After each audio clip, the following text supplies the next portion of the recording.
تقریباً 200 سال قبل کا بلوچستان ہے، اور بلوچستان کے پہاڑوں کے اندر ایک خالص قبائلی علاقہ کوہلو ہے۔ دلچسپ بات یہ ہے کہ سال بھی 1825 کا ہے، یعنی آج سے پورے 200 سال قبل۔ کوہلو کے ایک گھر میں ایک بچہ پیدا ہوتا ہے، نام رکھا جاتا ہے لال خان۔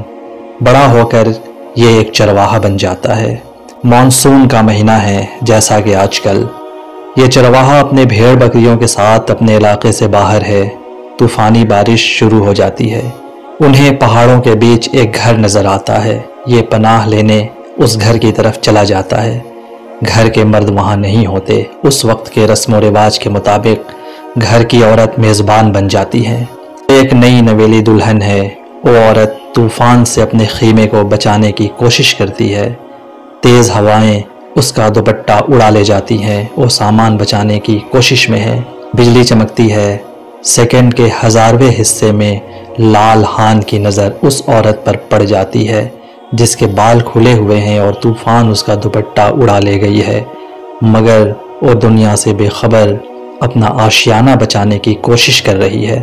سیکنڈ کے اس 1000ویں حصے میں لال خان کی زندگی بدل جاتی ہے اور وہ مست توکلی اور سمو بیلی بن جاتا ہے۔ عورت کوئی اور نہیں بلکہ سیمو تھی۔ تصور کرے کہ آج سے 200 سال قبل کا خالص قبائلی زمانہ ہے۔ مست توکلی نہ صرف ایک شادی شدہ عورت کے عشق میں مبتلا ہو جاتا ہے بلکہ اپنی شاعری میں اس کا نام بھی لیتا ہے۔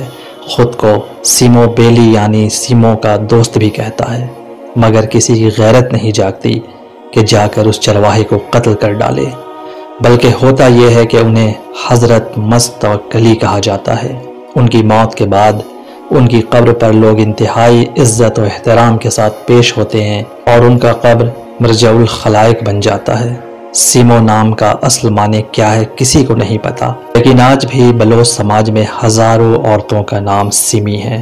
1400 سال قبل کا زمانہ ہے۔ مکہ میں ایک عورت کاروبار کرتی ہے، خود مختار ہے۔ ایک نوجوان کو اپنا سامان دے کر شام بھیجتی ہے۔ ان کی دیانتداری سے متاثر ہوتی ہے۔ وہ پہل کرتی ہے، اپنے غلام کے ہاتھوں رشتہ بھیجتی ہے۔ جی ہاں، 1400 سال پہلے ایک عورت رشتہ بھیج رہی ہے۔ دونوں کی شادی ہو جاتی ہے۔ وہ عورت ام المومنین حضرت خدیجہ رضی اللہ تعالیٰ عنہا ہیں اور نوجوان حضرت محمد مصطفیٰ صلی اللہ علیہ وسلم ہیں۔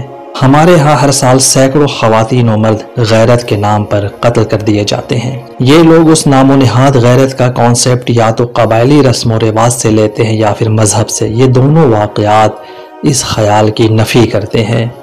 اب یہ زمانہ 2025 کا ترقی یافتہ زمانہ ہے۔ سوشل میڈیا کا دور ہے۔ ایک ویڈیو سوشل میڈیا پر گردش کرتی ہے۔ ویڈیو کے زمان و مکان نامعلوم ہے۔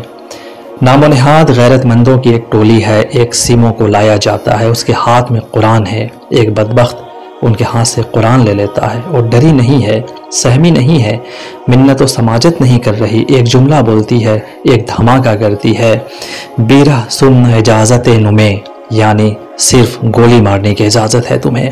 یہ ایک جملہ نہیں ہے، ایک فلسفہ ہے، اعلان ہے، بغاوت ہے۔ وہ اجازت مانگ نہیں رہی، اجازت دے رہی ہے، حکم صادر کر رہی ہے، فیصلہ سنا رہی ہے۔ وہ اعلان کر رہی ہے کہ میں کسی کی ملکیت نہیں ہوں، کسی کا پالتو جانور نہیں، ایک جیتا جاگتا انسان ہوں۔ اپنی شرطوں پہ زندگی جینے کا حق ہے مجھے اور اپنی ہی شرطوں پہ مرنے کا حق بھی۔ وہ 7 قدم آگے چلتی ہے اور پھر وہ آزاد ہو جاتی ہے۔ فضا میں گولیوں کی تڑتڑاہٹ کے ساتھ ایک جملے کی گونج ہے، بیرہ سن اجازت نمیں۔ یہ ایک جملہ اس نام و نہاد غیرت کی دیواروں کو پاس پاش کرنے کے لیے کافی ہے۔ بہت مزار بن گئے، ایک مزار شیتل کا بھی بننا چاہیے۔ اس کی دیوار پر لکھ دینا چاہیے کہ یہ مزار اختیار اور آزادی چھیننے والے رویوں کے خلاف درج کی گئی FIR ہے۔ ہر سال اس مزار پر اجتماعی شرمندگی کا اظہار ہونا چاہیے۔ یہاں سے شعور و آگہی کی روشنی ہر طرف پھیلنی چاہیے۔ عہد لینا اور دینا چاہیے کہ ہم کسی شیتل کو نہیں ماریں گے، جیتے جی بھی نہیں ماریں گے۔